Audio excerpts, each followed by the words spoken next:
Alrighty, ladies and gentlemen, it's that time of the week. The Washington Commanders are looking to finally wipe that bad taste out of their mouth as they will be facing division rival Philadelphia Eagles this Sunday. In today's video, I'm going to be giving you guys 5 ways the Washington Commanders can actually go into the link and come out with a victory. Let's talk about it. How I feel? Left. What I want? I love the way she rock it. I love the way she move it, shake it on me. When she cry for him, the shawty is the winner. You can tell that shawty's love again now. She's confident. I love the way she move it. YouTube, what's going on? It's Juan Gotti here. We another Washington Commanders video, and in today's video, I'm coming on here with the video where we're going to be talking about 5 ways the Washington Commanders could beat the Philadelphia Eagles this Sunday, also known as 5 keys to victory for the game versus the Dirty Birds. So without further ado, let's get straight into today's video. But before we do, make sure you guys go down below, leave a like on this video, subscribe if you're new, and turn on post notifications so you get notified when I upload new videos like this to the channel. We're on the road to 7,000 subscribers. I will be announcing the giveaway winner later today, so please stay tuned for that. Thank you so much. Let's get straight into today's video. So 5 keys to victory, 5 ways the Washington Commanders could upset the Philadelphia Eagles. In my opinion, if the Washington Commanders find a way, and I'm not just saying this because I'm a fan, if the Washington Commanders could find a way to beat the Philadelphia Eagles, it would not be as big as an upset as people are making it seem. That's why I hated that we kind of got blown out versus the Bills last Sunday, because people are just going to look at the final score and not actually look at the game. If you actually watch the game, you can tell that it was 16-0 in the 4th quarter, and that game should have really been like 23-7 or something like that. But we just, kept shooting ourselves in the foot with turnovers. But that's behind us. I don't care what people think about us because I know the quality of team that we have. Key number 1 for the Washington Commanders to beat the Philadelphia Eagles, I think they need to make Jalen Hurts beat us with his arm.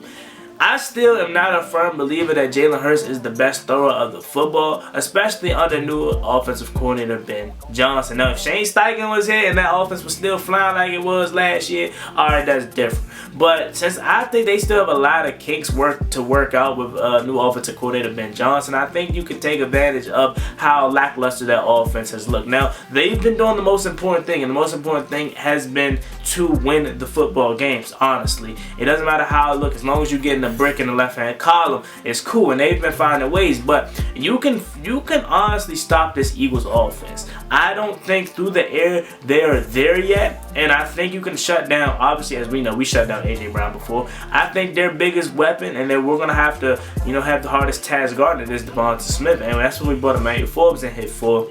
Forbes has circled this game on his list prior to him being drafted here, or should I say after he got drafted here. So this is a big game for him. And I think we can find a way to just make Jalen Hurts beat us with his arm.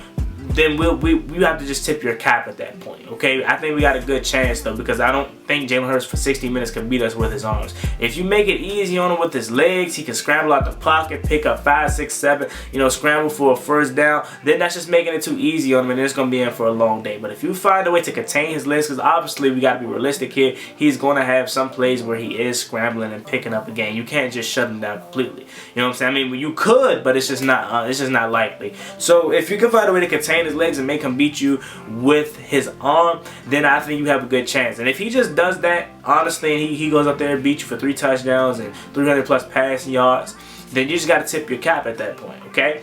But I think you have a good chance of beating the Eagles if you make him do that. Next thing, you have to contain their running game. Now, their running game has been amazing with DeAndre Swift, man. He's coming off a really, really good game. I don't know if the status of Kenneth Gainwell at the moment, I don't know if they're getting him back for this week, but honestly speaking, they don't need him. But if they do have him back, that's going to add another lethal running back to their backfield. But that's really what you got to worry about, honestly. I'm more concerned about stopping DeAndre Swift than I am their passing attack. But if you want to be honest with you, I don't expect DeAndre Swift to go off like how he did versus these other teams. Now, I'm not saying he's not going to have good plays. I'm not saying that obviously he's a really good talent, so he's going to have plays where he has, he shows some flashes, but I don't think he's going to just take over the game and completely put the Eagles on his back like he's been doing, because I think our run defense is really good. James Cook had 96 rushing yards, but if you really think about it, he was getting shut down for the majority of that game. Towards the end of the game is where he started to get, big runs, but overall, James Cook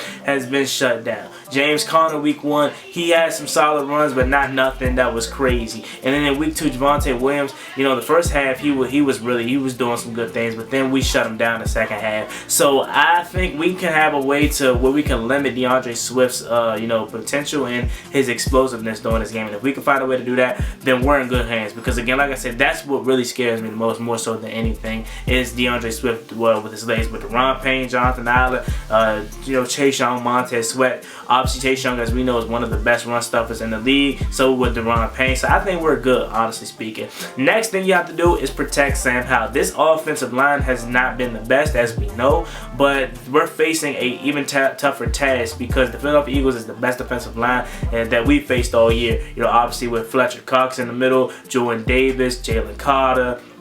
Obviously, you know, Josh Sweat and Hassan Reddick coming off the edge. They have a really good,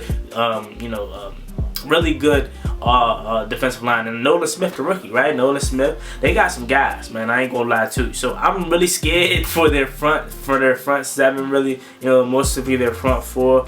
But I find a way if we can neutralize their pass rush, we should be fine. Like the guards in the middle, I'm not too worried about that. You know, unless we get Jalen Carter or Sadiq Charles, because Sadiq Charles is a smaller guard. I think Sadiq Charles can hold his own, but he's small. So that's a big mismatch, honestly, if you're looking at it like that. But if we can hold our own inside, we should be good. The tackles is what I'm worried about, most specifically Andrew Wiley. And I believe that side, I could be wrong, they probably end up switching them around at some point. But going into that game, I think that side is going to be Josh Sweat. That scares me because, oh no, actually Hassan Reddick, I should say. Hassan Reddick, like I said yesterday in my video, scares me because he's a double-digit sack, machine. So he's gonna be licking his chops. He probably already are watching that film on Andrew Wiley. So we need to find a way to chip every single time we go back to pass. Have a running back, block the edge rusher on his way out. Keep an extra tight end and John Bates or somebody in. We need to help Andrew Wiley. We can't have him on no island by himself, because if we do for the 4th consecutive week, it's going to be trouble from that side. Now, obviously, Sam Howell himself has to get the ball out quicker than what he's been doing.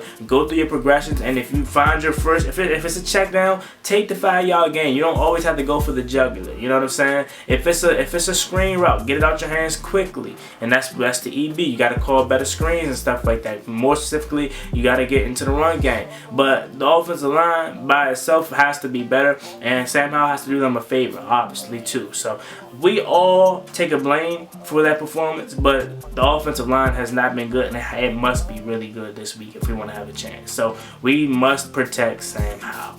Next key you got is we need to run the football. Just how like the Eagles like to run the football with DeAndre Swift, we need to run the football. And I love Terry McLaurin, I love Jahan Dotson, I love Curtis Samuel, and I love the weapons we have, DeAndre Brown. But we need to make our game plan run first. Brian Robinson is the guy, the bell cow that pretty much runs this offense in a sense, because right now we don't have the offensive line to protect Sam Howell that's going to allow him to drop back 25-30 times. So we need to rely on the run game a lot. Last week Brian Robinson only had 10 carries for 70 yards. That is horrible, young. That is bad. We need him at least to be in the 15 to 20, 25 range of carries if we want to beat the Philadelphia Eagles. Similar to what we did on Monday Night Football last year. We played keep away. We kept running the ball with Brian Robinson. We milked the clock, and we won. So we need to follow that philosophy again this year if we want to have success. I don't see us going toe-to-toe, arm for arm with Jalen Hurts and Sam Howell. I would love that if it works. But again, I don't think we're going to have enough time in the pocket for that to happen. So we need to run the ball and establish some type of run game, some type of balance to keep your young quarterback off the ground and healthy and composed. He's going into a hostile environment, and similar to what he did versus Denver, he showed up. So I think he can too, but just make it easy on him. Do not drop your quarterback back 25 times. Your young quarterback at that 25-30 times. Find a healthy balance. Run the ball with Brian Robinson. He should have 15 to 20 carries in this game, honestly speaking, because B-Rob is him, and they can't stop him if he's getting the ball. So that's my next key. And then my last key is going to be attack that secondary. Now, I just talked about running the ball. I don't know, y'all probably want. You just talked all this about running the ball. But if you look at their secondary, when you get matchups that you like, you need to take advantage of them, because that back end, I'm looking at my chops. Even I look at Darius Slay. I even look at Darius Slay and say, you can't guard Turk. I look at him and be like, you fool. I look at the guy that's replacing Devonta Maddox like, fool. They two safeties don't scare me. You know what I'm saying? So when you get your opportunities, take advantage of them and take advantage of the secondary. I got actually two more. Well, one funny one where I'm saying, stop the tush push, okay? Stop the tush push, even though we know that's unstoppable. Try to stop it. You know what I'm saying? But my last key is going to be convert when you get in the red zone. If we can convert when we get in the red zone, we should be able to compete with the Philadelphia Eagles and actually walk out of the link with a victory. That's our problem. We cannot have these turnovers down by the red zone, because honestly, like I said, that Bills game got out of hand late. But if you want to be honest, if we converted in that red zone, we probably would have been winning that game, or at least close, competing with the Bills, and it wouldn't have been as bad as it looked. So we need to find a way to convert. Maybe go 3 out of 5, 4 out of 6, 4 out of 5 when you get in the red zone. If you get that many attempts this game, and no turnovers, man, we gotta limit the turnovers. 5 turnovers is not a recipe for success versus the Philadelphia Eagles, who is arguably the best team in the NFC. So those are a couple keys to victory / 5 ways the Washington Commanders could win. I know I gave you an extra one, but let me know what you guys think about this video in the comment section down below. As always, be your boy Juan Gotti. Like, comment, subscribe. Hail to the Washington Commanders. We're on the road to 7,000 subscribers. Please hit that subscribe button again if you haven't already, and stay tuned for tonight. I will be announcing the winner of the giveaway for the Trey McLaurin jersey. Y'all have a blessed one. Peace.